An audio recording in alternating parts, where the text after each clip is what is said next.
The current standings in Group B of the Dominic Smith Electrical Senior Football are like this. At the top of the group at the moment, Kilanerin, 3 wins out of 3, 6 points, and a score difference of plus 31. They're followed in second place by the Shelmaliers, who also have 3 wins out of 3, and a score difference of Kilanerin's score difference is plus 34. The Shells is plus 31. In third place is Gusserane on 3 points, and their score difference is minus 5. The Starlights are in fourth on 2 points and a score difference of minus 17. Fethard have 1 point and a score difference of minus 21, and bringing up the rear of the table is St James's on 0 points and a score difference of minus 22. So we can see, Noel, from the table a fairly big mismatch of, I suppose, you look at Kilanerin and the Shells at the top, a massive big score difference. You have Fethard and St James's down at the bottom, struggling at the moment, big minus score differences. It is a group of two halves, you could say, nearly. Yeah, I would suggest that's like one of the hurling groups there, that there was sort of two divisions within the thing, and it's shaping up that way as well.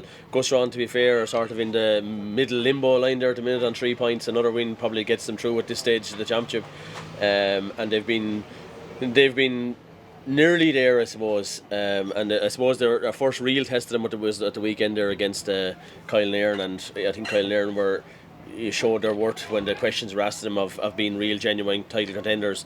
Kilanerin and Shells are the other two teams that I would favour to win the championship, like them and Castletown. Starlights then, they found their mojo the weekend big time, Peter. Fethard were depleted. I was told that going in the gate by one of the lads on the gate that Fethard were missing 3 or 4 on top of what had been out already. They've lads out injured, big players out injured for them. Barden, Richie Waters, Will Doyle wasn't there last weekend. Mikey Dwyer didn't play last weekend, so they're huge players for Fethard don't have a massive picker at them. And then obviously that game was followed by Shells and St James's. Now it was a tough game now, to be honest. I mean, it was a very physical game. St James's played good football for a while and were going in looking very good up to half time, and then gave away all in the middle of the field, and Shells went up, took the opportunity and banged it home. And then the second half, with the game still in the melting pot, Craig McCabe pulled off a fantastic save with his boot. His right foot got it to the ball, and then there was a red card incident, and the whole game just seemed to turn completely into pulling and dragging and off the ball stuff going on. And what had been an entertaining enough game up to that, and I have no problem with teams hitting each other hard and all that, but Turned into a bit of a mess then. Mayhem really is what it was, to be honest. And to be fair to the Shells, they put their foot down and went on when they were down to 14 men to see it out, and were comfortable, got a penalty right at the end of it then. And they were the better team, and they're obviously the second best team in this group at the minute. It'll be interesting to see when they actually meet each other, Shells and Kilanerin. But at that they're already through anyway. They both qualified. It's the last round game, so shadow boxing comes into it then. But at the bottom, I mean, St James's and Fethard, Starlights are not clear of it yet. And obviously this weekend is a huge game between St James's and Starlights, and we'll probably go into that in a minute. But I mean, on current form, St James's and Fethard are probably in trouble, I would say. Yeah, it's looking like it. I was at Kilanerin and Gusserane. I thought it was a very entertaining game of football. There was loads of good football played in it, loads of good scores in it. The scoreline, I think, actually might flatter Gusserane in a way. Kilanerin won by 8 points, but they had something like 13 or 14 wides, and they had 5 or 6 balls dropped into the goalkeeper, whereas Gusserane had 6 or 7 of the same category. So Kilanerin just created so many chances and eventually scored enough of them. They're really impressive so far now, and they have the forwards, of course, that can do damage to any team. Yeah, and I mean, the weather conditions that were there last weekend, Peter, I mean, sure, it suited anybody that wanted to play football, or footballers were able to kick the ball. I mean, the ball will travel further when it's so warm and that sort of conditions, and there was no wind or little ever any wind in any of the venues over the weekend.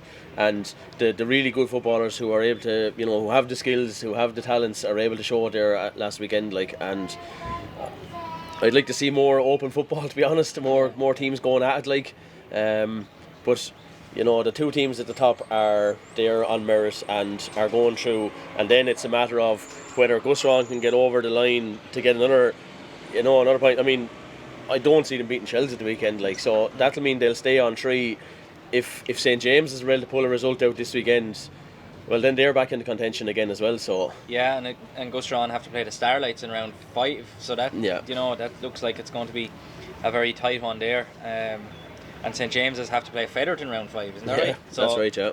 It's looking like the fixtures are really working out well for this group to be a final day of drama in about 10 days time, really, Noel, I suppose. Yeah, and like I'm thinking back to the hurling again. Like there was one group in the hurling that was really, really full of overload. Well, all 5 not first round knockout games, say the quarterfinals and the relegation, were all won by teams in one group. Like, Yeah. Arguably, I think there's Castletown definitely are really strong on the other side of it. Like, but I would think that there's probably 7 or 8 teams that are all capable of beating each other, and there's 4 of them in this group. Like, Yeah. So, yeah, it's going to go down to the wire in this group. In terms of who's going to take up the last 2 spots. Yeah. So we have 3 matches at the weekend. Fethard are playing Kilanerin first of all. Who's going to win that one? Unless Fethard get players back this weekend, 2 or 3 players back this weekend, Kilanerin win this game for me. They look to be the team in form. They're young, they're exuberant. I was up in Kilanerin one night with ladies football, and I looked across and they had something like 50 lads training. They had a match going on between a 15v15, and there was 15 lads on the sideline waiting to go in there. So the numbers is a huge thing for them, and I would say not only the numbers but the talent in the numbers that they have. They've really, really good players on their team. Kilanerin win this game by 5 or 6 points on current form. Yeah, I think about the same. I think Kilanerin will win the game at reasonable ease, I think. But maybe Fethard will spring a surprise. The second game is the Shelmaliers and Gusserane. Yeah, I mean, on their current form, Shelmaliers are probably winning this game. They're a really good team. The Shells, I think, are a team that you have to get ahead of them at the start of the game, Peter, and you have to bring them out with their trap. They set up, I wouldn't say it's defensively, but they have a very good structure on their team that if you don't get the ball, move the ball down the field quick, you won't get too many scores against them. Yeah. And I saw that at the weekend with St. James's. They weren't getting the ball in. When they got the ball in quick, they were opening up the Shells, but when it was over and back, Shells were set up, and then they'll hit you on the counter attack and they will burst you, to be honest, with scores, like, because they're very good forwards up there as well. I think Shelmaliers will probably win this game. Gusserane will give it a good rattle now, and as I said, there's a couple of really good forwards for Gusserane. If they hit form and they can get the ball into Mark Rossiter quick enough, I give them a chance, but Shelmaliers will win it by 3 points. Yeah, and again, I think about the same. I think the Shelmaliers will win it, and I'd say maybe 3 or 4 points. And the final game then that we're going to predict is the Starlights and St. James's. Noel, naturally you'd have a little bit of a bias here in terms of in terms of the way, but yeah. I'm sure your head can rule your heart maybe, and give us what you think. Well, I mean, if you had said to me before last weekend, like you thinking that Fethard are probably going to beat the Starlights, that like the Starlights looked like not good in their first 2 rounds, let's be honest about it. Like, they weren't good. I know they were playing, like, they played Kilanerin, and I'd say they were caught completely on the hop that evening. Like, Kilanerin completely got the run on them, and it's very hard to stop in the first round of the championship because you don't know where you are. You've only maybe 2 weeks of training behind you. But the Starlights now, if there was to be a team to bolt from the pack to challenge the 3 sort of favourites, I think the Starlights could be that team because they have potentially got the players to do it. And St. James's, you know, while I was impressed with a lot of their stuff they did at the weekend against the Shelmaliers, you know, they don't have their, you know, some of their key men from previous years, like, so it's going to be a tight game. Listen, I'm going to stick with my heart on this one, like, and I'm going to say that St. James's will pull a result out because St. James are a bit like St. Anne's. When the backs are to the wall, they can pull something out of the fire. So I'm going to go with St. James to win by a point. And I'm going to go with the Starlights to win in a very close game. I think they just have a little bit of a better record against St. James's over the last few years, and I think they just had a good game last weekend. They got a win under the belt, and it might give them a bit of confidence.